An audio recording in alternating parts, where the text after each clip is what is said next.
t'aurais pu danser. Hein. Oui. T'as un photographe officiel pour le rendre Oui, elle est...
Bravo. Bravo. Super. Bravo. Merci. Salut. Bah, beaucoup de fierté parce que je pensais vraiment que le doublé était hyper dur à aller chercher. Il faut aligner tellement d'ingrédients, tellement de petits détails pour y arriver que j'étais confiant qu'on était capable de faire un bon résultat. Mais voilà, aller chercher la victoire, je pensais que c'était un autre dossier. Et en plus, comme je me suis tiré une balle dans le pied d'entrée qui m'a coûté 4 heures de pénalité, c'était pas hyper bien parti. Mais voilà, après le scénario s'est hyper bien déroulé. J'étais vraiment dans le domaine que j'aimais bien, enfin de gestion de météo, un peu bourrin, hein, avec les fronts et tout ça, à passer, qui ont été très violents. On a vu le nombre d'abandons qu'il y a eu, le nombre de casses. Honnêtement, à chaque minute, je pense, de cette régate, je me suis dit, mais là, de toute façon, je vais le casser le bateau, donc je vais pas le terminer. Et c'est pas parce que tu as 100 000 d'avance que ça va le faire. Donc voilà, là, c'était le dénouement, le moment où je pouvais un peu lâcher, parce que même là, dans la passe entre les Saintes et la Guadeloupe, on a pris un grain, ça tapait fort. Je me disais, mais c'est pas possible, je vais pas le casser là, le bateau, quoi. C'était vraiment invraisemblable. Et voilà, et donc énormément de fierté. C'est notre première grosse régate avec l'équipe Paprec Arca, donc voilà, c'était un challenge. Franchement, on s'est mis en porte-à-faux complet avec ce projet. On n'était pas du tout obligé de venir faire cette route du Rhum en classe 40. On aurait pu rester tranquillement au chantier à préparer les mocas. Et je pense que on voulait préparer la saison prochaine le mieux possible et je pense que voilà, on l'a fait et je pense qu'on a aussi montré nos ambitions pour la suite, donc je suis hyper content. Ouais, non, c'était honnêtement vraiment dur. J'ai l'impression d'avoir des espèces d'acouphènes dans les oreilles. J'avais pas de casque anti-bruit assez fort et c'était dur et honnêtement c'est une des premières fois où j'ai même dû freiner le bateau parfois. J'ai vu à un moment à l'attaque d'un front, Xavier là, Inter-Invest le dernier, et ils sont partis à 13-14 nœuds face au front et tout ça. J'ai dit jamais je fais ça. Puis derrière ils ont tous les deux cassé. Il n'y avait pas de secret par rapport à ça. Donc ouais, bateau infernal honnêtement, mais je sais pas ce que c'est en IMOCA. Je comparerai l'année prochaine, je vous ferai un bilan si vous voulez, mais là c'est vraiment c'est vraiment ingrat, c'est vraiment dur et voilà. Mais bon, après c'est une régate qui est géniale avec un engagement de la part de tout le monde qui est hyper élevé, hein. Corentin il a mis un niveau de dingue franchement sur la régate avec ses problèmes d'électricité qu'il a depuis le début. Là, j'ai cru qu'il allait arrêter 4 fois et au final il a continué. Et puis on a Ambrogio qui nous a mis une pression de dingue à la fin, il revenait comme un avion. Quand on voit l'âge qu'il a, le projet qu'il a mené pour être là, franchement chapeau. Lui il va être là pour nous embêter pendant quelques années je pense.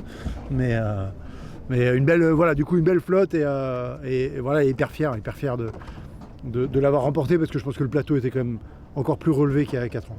Pas tant que ça, j'ai pas tant suivi le classement en fait, j'ai fait mon truc, j'ai vu que ça remontait, j'ai vu qu'à chaque passage de front je faisais des gains qui étaient considérables parce que j'étais prêt avant les autres à virer de bord et tout. Donc il y avait plus de maîtrise je pense parce que j'en avais plus vécu des transats comme ça et elle ressemblait énormément à 2018 et voilà, et du coup en fait je me suis jamais mis à regarder le classement, si je regardais un peu la distance au premier ou des trucs comme ça, mais franchement j'étais hyper détaché de tout ça, j'étais vraiment dans ma course et je regardais pas le reste. Le début c'était super, on a fait un premier bord sous Genac pendant je sais pas 2 jours, un truc de folie comme dans les livres, ça bombardait, j'ai dû faire plusieurs heures après 18 nœuds, c'était vraiment sympa, enfin pour du classe 40 c'était top. Et derrière, derrière ça a été sauvage, un truc...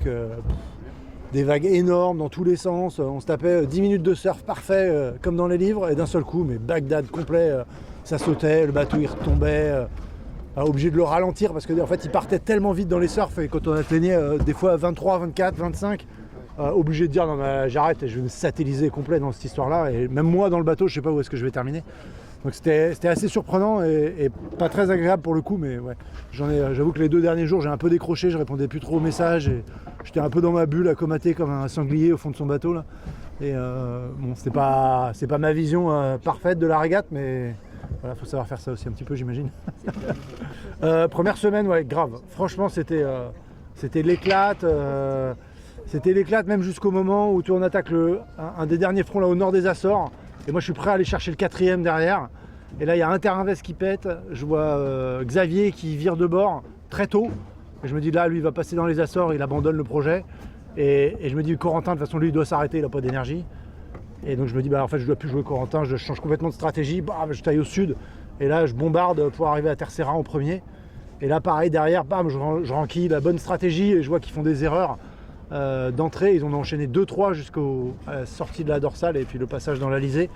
Et du coup là j'ai réussi à allonger et vraiment là je me suis régalé, vraiment, c'était génial. Et pour ça c'était bien parce que c'était une des choses que je suis venu chercher aussi, c'était de me rassurer sur tous ces éléments là, parce que ça faisait quand même quelques années que j'avais pas régaté, pris de décision, autant de décisions avec autant de responsabilités et tout, donc je suis hyper content que ça soit bien passé forcément. Ouais, les IMOCA c'est un cas un peu spécial, je te connais bien avec ta question, mais il m'a appelé à bord pour me la poser déjà. Non, je rigole, mais non mais ça se justifie, je pense qu'il y en a beaucoup qui ont raté leur timing, ils ont visé une option sud qui investissait beaucoup en travers de la route, mais qui par contre rapportait que dalle, parce que en fait si tu ratais le créneau, qui était que le créneau des premiers en réalité, hein, et il fallait dégager de là très très vite. Je crois que les filles ont surtout bien fait ça, hein, Justine, Isabelle, j'ai un peu suivi, j'ai pas tous les détails. Et voilà, donc ils se sont retrouvés dans une sale situation et forcément après on est arrivé à l'étalonner derrière, le même schéma qu'il y a 4 ans pareil. Et en fait c'est toute l'astuce du truc qui est pas évident, et c'est là où tout le travail en amont dans la saison il paye. C'est toute cette analyse pour qu'on ait des bonnes polaires, pour connaître nos bons timings de passage, qu'on soit capable de les réévaluer en permanence et cette fois-ci c'était encore le cas et je pense que c'était peut-être un peu plus facile à voir en classe 40 qu'en IMOCA, mais voilà, du coup on s'est retrouvé avec eux effectivement. Bah écoute, ouais, lucide, bien cramé quand même, hein, c'était intense, donc ouais, plusieurs fois j'étais vraiment à bout. Honnêtement, je me suis jamais, je pense, aussi bien senti physiquement sur ces épreuves-là.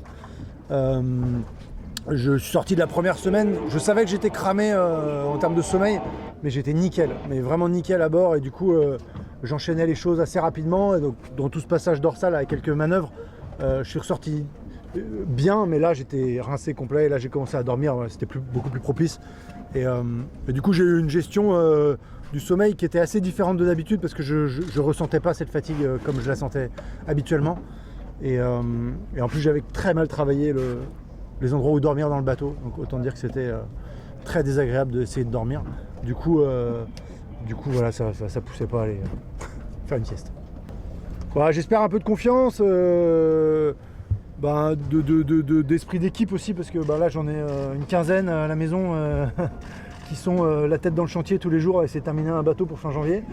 Donc pour eux c'est génial de voir que on part sur des bonnes bases, qu'on a réussi à mener 2 projets de front cette année, au moins un qui a eu du succès, on verra pour le deuxième. Mais ouais, ce que je disais tout à l'heure, on aurait pu vraiment rester dans notre canapé et regarder cette régate de loin et attendre notre bateau tranquillement, mais au final on s'est sorti les tripes, les sponsors ont suivi aussi, ça c'était pas gagné d'avance parce qu'en gros on allait leur demander une rallonge pour aller faire ça qui n'était pas prévu et je pense que voilà, du coup je suis plus en confiance pour attaquer le sujet IMOCA début février. Il devait y avoir un taquet, une poulie et je sais pas trop quoi, franchement 3 fois.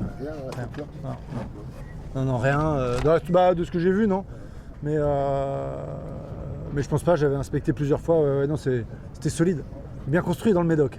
Ouais, bon, après on peut se mettre à tout comparer, c'est ça le problème, mais l'engagement du début, ça en était proche, hein, c'est sûr. De toute façon, enfin, je pense que, je sais pas pour les autres, mais moi, à titre personnel, j'avais annoncé la couleur qu'il fallait tout envoyer dans la première semaine pour espérer être aux avant-postes dans la deuxième. Donc oui, c'était le cas. Peut-être que certains ont été surpris par le rythme, c'est possible, je sais pas trop. Mais c'est clairement ce rythme-là. Et puis on voyait bien qui y avait à l'avant et qui a choqué aussi parfois. Qui est parti au sud en se disant bah non là moi j'arrête là, donc ouais, fallait pas trop réfléchir, fallait un peu débrancher le cerveau.